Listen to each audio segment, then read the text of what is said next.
Major funding for KPBS Evening Edition has been made possible in part by Bill Howe Family of Companies, providing San Diego with plumbing, heating, and air restoration, flood and remodeling services for over 40 years. Call 1-800-BILL-HOWE or visit billhowe.com. And by the Conrad Trebas Foundation, Darlene Marcos Shiley, and by the following.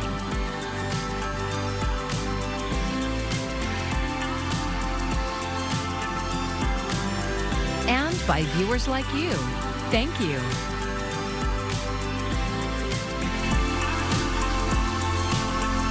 A philanthropist and community leader is being remembered for her lasting impact on San Diego. Thank you for joining us. I'm Maya Trabulsi. A celebration of life was held for Joan Jacobs today. KPBS reporter Melissa May shares what people said about the beloved matriarch of the Jacobs family. Joan Jacobs was a champion for the Rady Shell at Jacobs Park. Just a day after Mother's Day, the venue welcomed hundreds of community members to her celebration of life. Jacobs died on May 6th at the age of 91. A montage of family photos were projected on screens as lively songs played in the background. Friends and family members honored her memory. Joan was a beacon of strength, grace, and resilience. Mom was a major philanthropist and dedicated to making San Diego live up to America's finest city. I love you so much. You are an amazing lady. San Diego Padres Executive Vice President Tom Seidler says the Padres are fortunate to partner with the Jacobs family. We had a moment of silence for Joan yesterday before the game on Mother's Day, and she helped lead the Padres to victory over the Dodgers. Seidler says the Jacobs family are tremendous leaders in the San Diego community.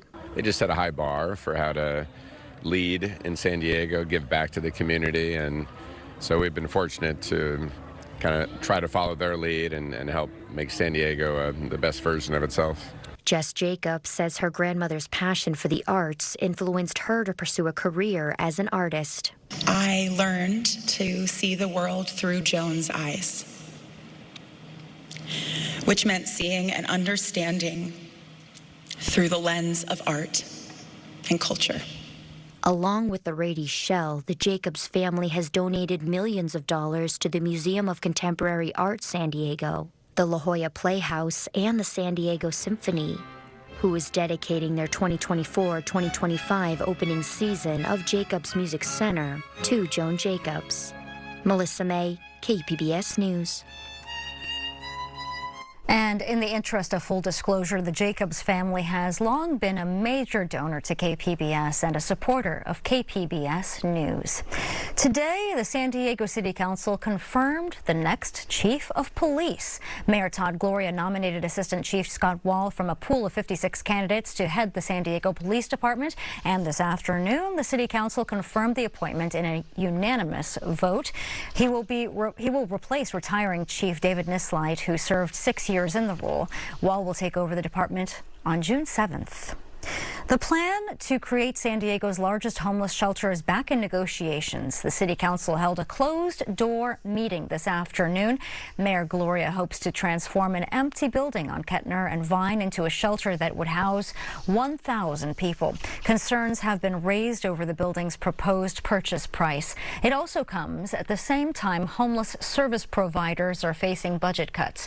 In a statement today, Gloria said the shelter plan is on track and he is fully committed to getting it done. Well, we're going to be dealing with some low clouds. We call it May gray this time of the year. Low clouds into the late night and morning hours with some gradual clearing in the afternoons. Overnight tonight, we'll get down to around 60 in San Diego. And the spread for the interior, cool side, Campo, Mount Laguna in the 40s. Borrego Springs drops down to the low 60s. Tuesday's going to be another steamy day in the interior. Into the deserts, we'll talk about any subtle changes we could look forward to, maybe offering a little relief in our full forecast. Former President Donald Trump was back in court today, and his former lawyer, Michael Cohen, took the stand. Cohen is an important witness for prosecutors as they try to prove Trump illegally falsified business records. Julia Benbrook has the latest on the trial and how it's impacting the race for the White House. Former President Donald Trump is charged with 34 counts of falsifying business records. New York prosecutors allege Trump did that to cover up his reimbursement to his former lawyer, Michael Cohen, back in 2016. The prosecutors need Cohen to express to the jury that what he was doing when he created these entries was covering up the fact that they had paid hush money for this story and then tie it into the campaign. This stems from a $130,000 payment Cohen made to adult film star Stormy Daniels to keep her from going public about an alleged affair with Trump. The former president has denied the affair and pleaded not guilty to the charges. Cohen testified that Trump told him to work with the National Enquirer editor to get control of Daniels' story and prevent it from hurting his campaign, as prosecutors watched jurors through Trump's alleged involvement in the scheme. If Trump were convicted, it's unclear if it would impact his standing with voters. I should be in a lot of different places right now campaigning, and I'm sitting here. Despite Trump's ongoing legal issues, a new set of state surveys finds Trump holds an advantage over President Joe Biden among registered voters in 4 key states. The same surveys show the two candidates locked in close races in Pennsylvania and Wisconsin. Reporting in Washington, I'm Julia Binbrook. Our region's cross-border economy is measured in the billions, and the policies of Mexico's next president could have significant impacts on the region. KPBS reporter Gustavo Solis examines what's at stake. Why should San Diegans care about Mexico's presidential election? Well, because what happens in Mexico doesn't actually stay in Mexico. This is particularly true when it comes to the economy.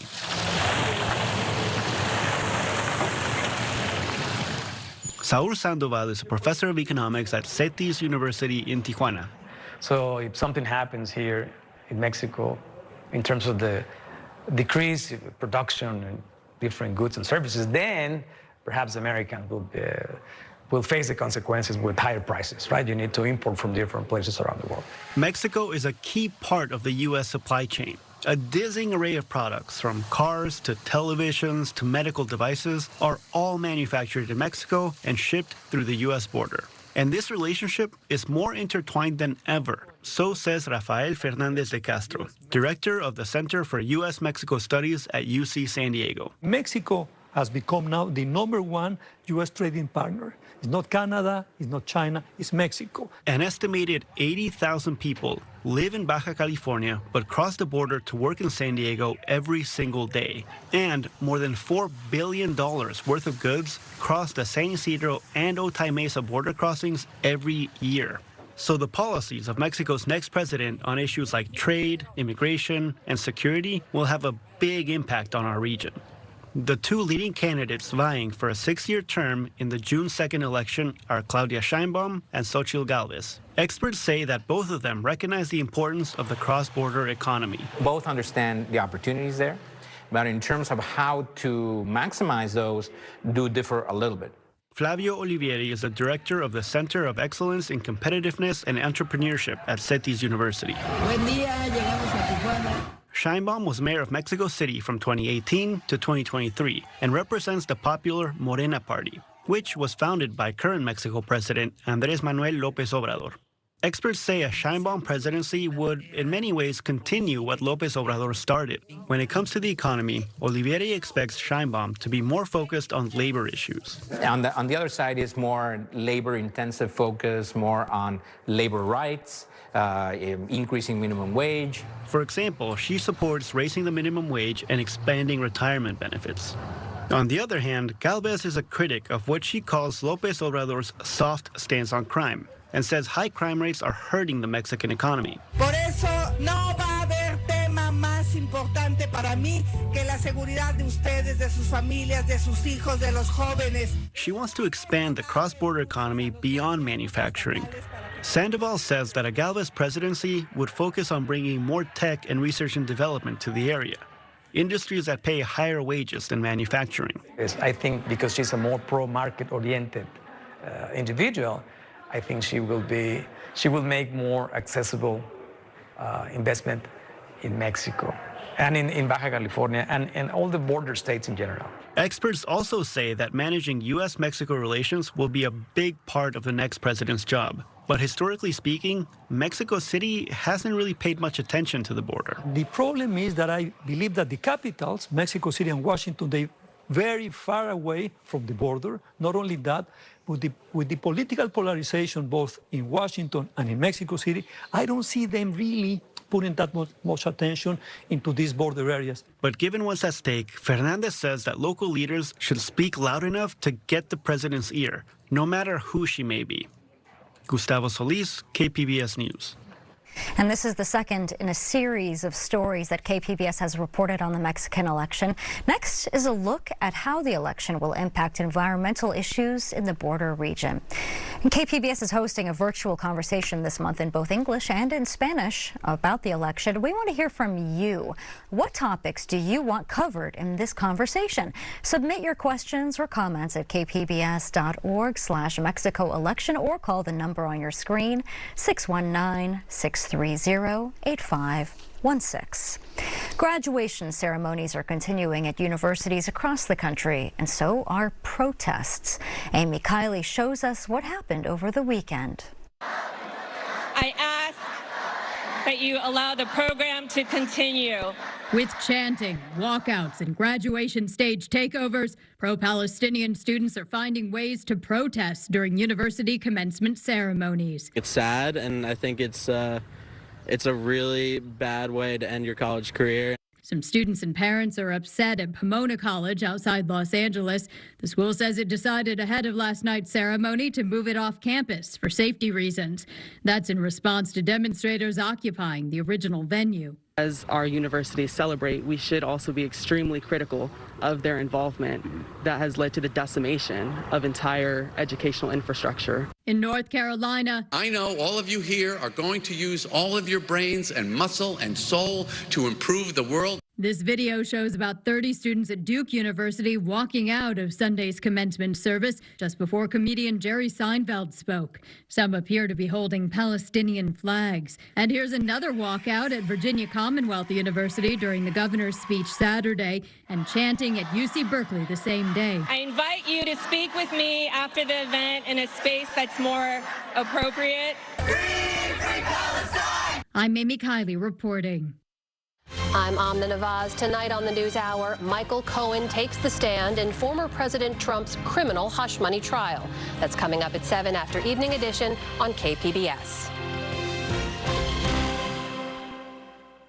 Researchers at UC San Diego have found a way to make some plastics biodegrade in a matter of just months. KPBS SciTech reporter Thomas Fudge explains their target is a petroleum-based plastic that's already used in many common products. Millions of tons of plastic are created and discarded every year. The vast majority are petroleum-based, and they do not naturally degrade. Unless it's recycled, and few plastics are, it remains a waste item for up to 1,000 years. But what if we can find an organism that literally eats plastic? We screened several different bacterial strains to see if they could use the polyurethanes as a food source. Researcher John Pekorski says in the end they found two kinds of bacteria that could use polyurethane as an exclusive food source. This form of plastic, it goes by the acronym TPU, is used in lots of things from cushions and shoes to watch bands. In the U.S., we make over 1 million tons of polyurethane every year. Pekorski and his team embedded spores in their plastic as it was created. Spores are like dormant seeds that will become bacteria. When the spores wake up, they start feasting on the TPU. So what wakes them up? So they need something wet, and they need things like sugar, things that happen in soil, things that you'd find in compost. And so one of the things that's really neat about these is that we think that it doesn't matter what environment they're disposed in. If they go to a landfill, the bacteria will wake up and degrade the polymers. If they go to compost, same thing. He says they saw their plastic with bacterial spores almost entirely disappear within 5 months. The way researchers talk about adding spores to the manufacture of polyurethane is the way they'd talk about adding salt to your soup. Bioengineer Adam Feist, another member of the research team, says, yep, it's just another additive. When you make rubber compounds or plastic compounds, it's a mixture of things. It's the raw polymer itself, it's, colorants, other things that get poured in there, right? The spores actually, in this case, are just one more thing that get poured in to the mix. He says the bacteria they use was modified in the lab by speeding up their evolution so they could select bacteria that withstood the high heat of plastic manufacturing. The bacteria does not degrade all plastic, only the TPU selected by researchers. Feist calls their plastic material a contrived marriage between microbes and polymers. We'll need to find out if this shotgun wedding can lead to the production and use of a common plastic that degrades as well as organic materials. Thomas Fudge, KPBS News. A new variant of COVID-19 could be on the rise this summer. Experts are keeping a close eye on KP.2 as the leading variant in the U.S. It went from making up just 1% of cases in March to now accounting for a quarter of them. Early lab tests showed the variant does a better job at evading our immune defenses.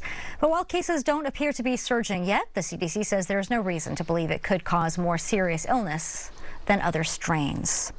New weight loss drugs are changing the lives of many who struggle with weight and chronic conditions that go along with it. But experts say these medications aren't for everyone. Mandy Gaither has 5 facts about these new drugs that everyone should know. The demand is skyrocketing. About 1 in 8 U.S. adults have used medications like Ozempic and Wegovy, according to a recent survey, and the drugs aren't just aiding in weight management. We see them helping with blood sugar control and diabetes. We see benefits in heart disease, and likely to see more to come. Dr. Scott Butch is director of obesity medicine at Cleveland Clinic. He says the first thing to know about these new weight loss drugs is that they're not for everyone. Right now, the medications are approved to treat people with obesity, not those trying to shed a few pounds. Second, the drug should only be acquired through an experienced, trained medical professional. Third, this class of drugs called GLP-1 may lead to more pregnancies because of how they work. And since there's not enough research on the effect this medication may have on a pregnancy, patients should stop taking the drugs at least 2 months before trying to get pregnant. Next, there are potential side effects. Butch says that includes nausea, vomiting, constipation, diarrhea, and fatigue. Finally, Butch says insurance doesn't cover the medication for weight loss. Bias exists around obesity that affects both the reasons why insurance companies are not covering anti-obesity medications like these, as well as why certain implementation of obesity treatments, like seeing a dietitian, for example, isn't covered by most insurance companies. For Health Minute, I'm Mandy Gaither. If you've walked along the beach lately, you may have noticed clear oval shapes dotting the shore. KPBS reporter Katie Anastas says while they might look like plastic, they're not. The round, clear shapes have rings and a thin sail running down the middle. They're called Valela, or by-the-wind sailors, and they're washing up all along the west coast. Valela are a zooplankton that live at the air-sea interface.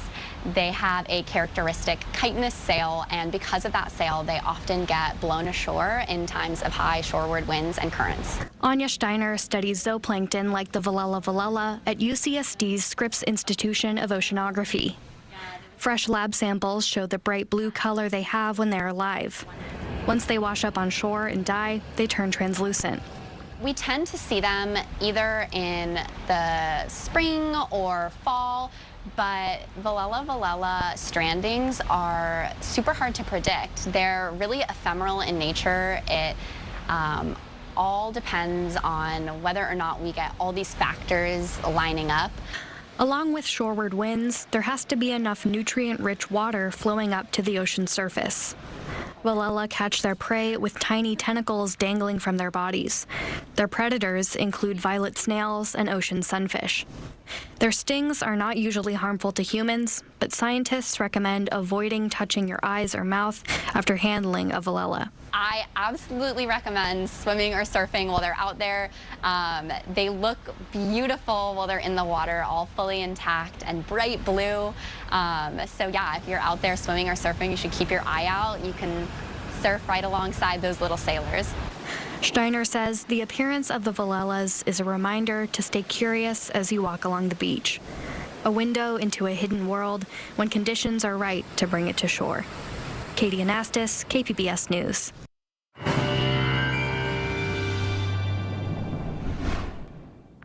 As we take a look at that forecast here, very little change near the coast. We're going to see this rhythm of low clouds each night and morning, some gradual clearing in the afternoon. Temperatures aren't going to move much early this week here or through midweek for the coastal areas. For the interior, this is in quotes, a subtle cooling. It's still going to be very warm, but maybe not as steamy as it was in the deserts on this Monday. But again, those clouds in the morning hours will be fairly thick. So low clouds near the coast return tonight, 60 for your low in the metro. And tomorrow, clouds in the morning. Through the afternoon, we'll begin to see some clearing, and we'll be brightest into the interior. 94 in Borrego Springs, 59 in Mount Laguna. A lot of us will be into the 70s if your toes are in the sand, or if you're right into San Diego, we'll be into the upper 60s for highs. Forward to Wednesday. A little warmer into parts of the Great Basin, but for us into Southern California, it won't be any hotter in the deserts than it was on Monday, most likely. So again, temperatures pretty steady, just gradual cooling, slight cooling for some. And you'll notice that we're going to stay dry here. The Southern Rockies are beginning to see some spotty daily thunderstorms, but not here locally. We have high pressure, and again, those low clouds will be lurking. So for the coast, 70 Tuesday, 72 Wednesday, each day, low clouds in the morning, brighter in the afternoon. We drop into the upper 60s. Very subtle cooling later this week, but pretty comfortable weather. Just those low clouds are a little more persistent. Into the interior, 75 Tuesday, back into the upper 70s Wednesday and Thursday, and then there is some cooling Friday into Saturday, back to the low 70s for highs with some low clouds and then some afternoon sun. Into the mountains we go, and here we're up around the upper 50s to near 60 with some cooling into Thursday and Friday, but only by a few degrees. Not a big change. Deserts, we are going to back down to around 94 Tuesday, slightly cooler than it has been in some spots on Monday, but we bounce back to 98 Wednesday before another drop to 93 on Friday and another warm up to 97 on Saturday. So temperatures fluctuating some into the interior deserts, but we stay consistently in the 90s, and that's warm enough this time of the year. I'm AccuWeather meteorologist Jeff Cornish for KPBS News.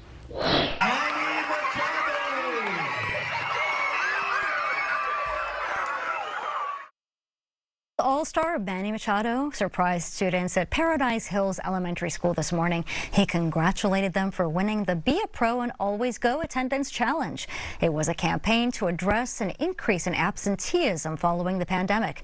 Paradise Hills Elementary had the most improved attendance among San Diego Unified Schools. Students received many bobbleheads and Padres game tickets for their efforts.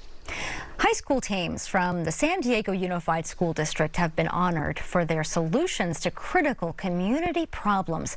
KPBS education reporter MG Perez has an update on how they met the Aspen Challenge. Please give it up for Crawford High School! These are the final steps in a 10-week journey for the Voices United team of students from Crawford High School. They are here to present their solution to chronic absenteeism with a long list of data showing that the average chronically absent student has missed 28 and a half days of school. What will be the next steps to keep this movement going to try to get policy change? It can be intimidating presenting before a panel of expert judges and your peers from across the county. Take your time. Yeah, you're fine. You're fine. A device like a Pocket Talk can help families more efficiently communicate and build community. ¿Me podrían ayudar con mi tarea? Could you help me with my homework? The Crawford Voices United team determined many students miss school simply because they can't speak English. 16-year-old sophomore Joanna Duarte and her team developed the use of a pocket translator that works with 150 languages for immigrant students and their families. Because they don't feel connected in school, like they can't communicate, that could be like a big problem. Like Imagine they give you a homework and you don't speak English. Like, how are you gonna figure that out and you can't even communicate with your own teacher? Parents and students need to communicate more so they can talk to each other more in school and then at home. The Aspen Institute is an international nonprofit organization that provides students with resources and education to problem solve. The challenge competition came to San Diego this year. We don't just want to say, young people, you can lead. Sorry we didn't solve climate change. Sorry we haven't solved global peace and security. Sorry we haven't built an inclusive economy for everyone. But we actually need to be with them in it. 150 students from 19 San Diego Unified campuses took the Aspen Challenge to solve some of society's most pressing problems. We will be doing collaborating with UCSD. In the end, the San Diego School of Creative and Performing Arts and Madison and Mira Mesa High Schools won the challenge with their plans to eliminate single-use plastics, mental health support for children, and another strategy to fight chronic absenteeism. They'll advance to the national finals in Colorado next month. Crawford was given the award for Best Collaboration. You got something handwritten down. This is important. Now say that like you mean it. Thank you. We are Voices United.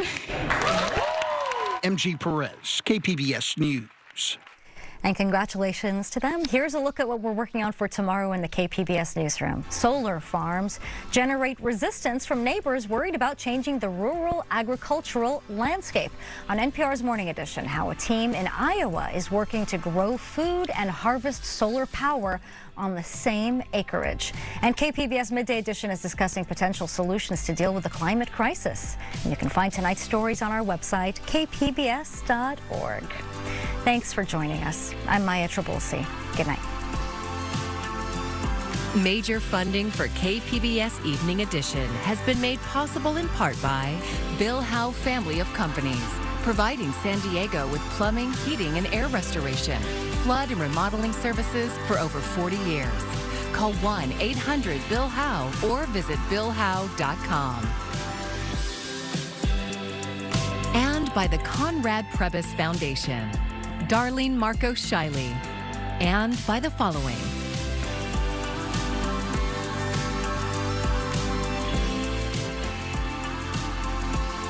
And by viewers like you. Thank you.